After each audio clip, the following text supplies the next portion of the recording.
Olá, estudantes da terceira série. Nesse vídeo vamos falar sobre as evidências evolutivas. De início, vamos trabalhar um pouquinho a biogeografia, que fala pra gente que no passado todos os continentes foram unidos em um só, chamado de Pangeia, o que mostra que a comunicação entre as diferentes espécies era mais favorável.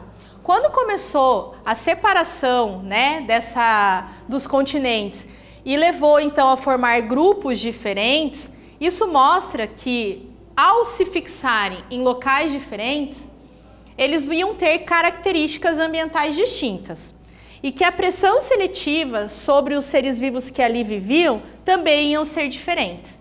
Então essa diferença no ambiente e na pressão seletiva levava uma diferenciação de grupos, o que geravam novas espécies a partir de um ancestral comum. As evidências anatômicas, elas ajudam então a mostrar essa indicação de parentesco evolutivo entre os seres atuais e os seres ancestrais.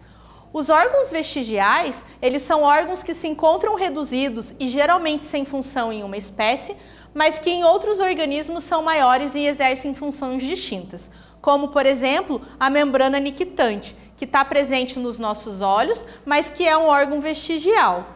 Mas nas aves ele já é um órgão bem desenvolvido, que faz a proteção do globo ocular desses animais. Os registros fósseis, eles compõem as principais evidências evolutivas. Eles são restos mortais ou vestígios de seres que viveram no passado.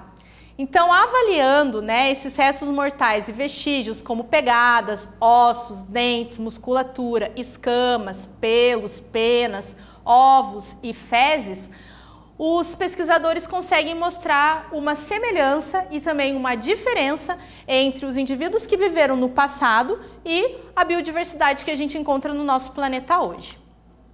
Então, esses fósseis, constituindo as principais evidências da evolução, comprovam que o nosso planeta foi, no passado, habitado por seres diferentes do que vemos hoje. Outra evidência evolutiva que mostra que os seres possuíram um ancestral comum e que a gente evoluiu desses seres é a semelhança no padrão do desenvolvimento inicial de alguns vertebrados. Então veja, grupos diferentes de animais vertebrados, como peixes, anfíbios, répteis, aves e humanos, eles começam o desenvolvimento embrionário com a mesma forma e estrutura de desenvolvimento. E conforme eles vão crescendo, a gente vai vendo que as características individuais de cada grupo vão surgindo. Mas esse início semelhante mostra então a existência desse ancestral comum. As evidências moleculares mostram a semelhança entre as sequências gênicas e a posição dos genes nos cromossomos. Eles mostram essa ancestralidade evolutiva e o parentesco entre os organismos. Então, avaliar as sequências de bases nitrogenadas do DNA e também a organização do cariótipo dos seres ajuda a gente a entender um pouquinho mais o quão parentes esses indivíduos são, mostrando o ancestral comum que eles tiveram. Então, nesse vídeo nós falamos um pouquinho sobre as evidências da evolução. Espero que vocês tenham gostado e até breve.